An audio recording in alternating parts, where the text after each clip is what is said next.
Hello everyone, একজন আমার কাছ থেকে সাবুর বড়ার রেসিপি চেয়েছিল, তার জন্য এই মুচমুচে সাবুর বড়ার রেসিপিটা আজকে দিলাম। দেখো কেমন মুচমুচে হয়েছে, দেখতেই পাচ্ছ। তার জন্য কি কি নিতে হবে একটু দেখতে থাকো। প্রথমে দেখো আলু সেদ্ধ করে নিয়েছি কুকারে।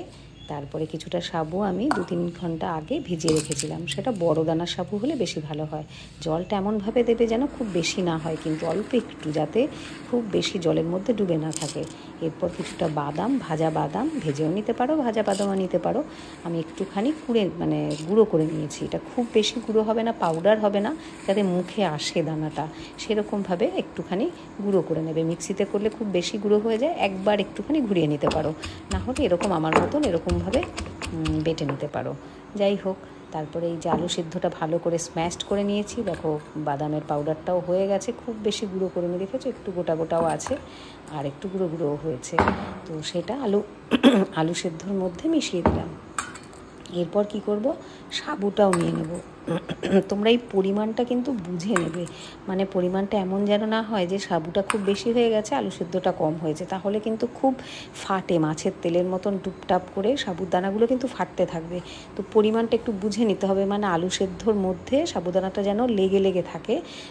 খুব বেশি পরিমাণ সাবুটা দিলে পরে কিন্তু এরকম ফাটবে। এর সঙ্গে একটু কারি পাতা অ্যাড করলাম, একটু নুন অ্যাড করলাম, একটুখানি ব্ল্যাক পেপার অ্যাড করলাম। ব্ল্যাক পেপারটা একটু বেশি করে দিলে না খেতেটা একটু টেস্টি হয়। সঙ্গে একটুখানি জিরে আর ধনের গুঁড়োও দিয়ে দিলাম, একটু গরম মশলা গুঁড়ো দিয়ে দেবো, আর সঙ্গে একটুখানি কাঁচা জিরে দেবো। এই কাঁচা জিরেটাও যদি মুখে আসে তখনও কিন্তু খেতে অনেকটা বেশি টেস্টি হয়। তো দেখতেই পাচ্ছ, সেইভাবে আমি ভালো করে মাখিয়ে নিলাম। এবার মাখানোর পরে উপর থেকে দেখো আমি কাঁচা জিরেটা পরে অ্যাড করলাম। এরপর ছোট্ট ছোট্ট করে গোল গোল চপের মতন গড়ে নেবার পালা। তার জন্য তোমরা কী করবে, এটা কিন্তু খুব আঠালো একটা জিনিস, তো তার জন্য হাতে একটু জল নিয়ে নেবে, তার মধ্যে এই শেপটা দিলে পরে ভালো হয়। আমার আর এক হাতে যেহেতু ক্যামেরা রয়েছে, তাই জন্য আমি এটা দেখাতে পারলাম না, এক হাত দিয়েই শেপটা দিলাম। এইটা আগের থেকে তোমরা যদি করে রাখো তাহলে ভাজতে পরে কোনো প্রবলেম হয় না, কারণ একসাথে সবকটা গড়া থাকে আর হাতটা ধুয়ে নেওয়া যায়। যাই হোক, একে একে আমি সমস্তটা পুরোটাই দেখো সুন্দর করে গড়ে নিয়েছি। এরপর ভাজার পালা। চলো কড়াইতে তেল দেওয়া যাক। অল্প একটুই তেল আমি ইউজ করি, তোমরা তো জানোই।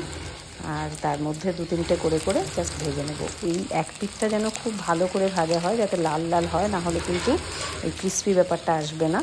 আর নরম হলেই বড়াটা খেতে কিন্তু খুব বাজে লাগে।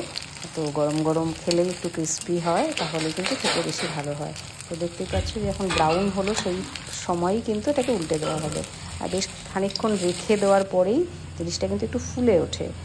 তো দেখছো ব্রাউন ব্রাউন হয়ে গেছে, মানে মোটামুটি তৈরি হয়ে গেছে। এপাশ ওপাশ করে ভেজে এবার তুলে নিলাম।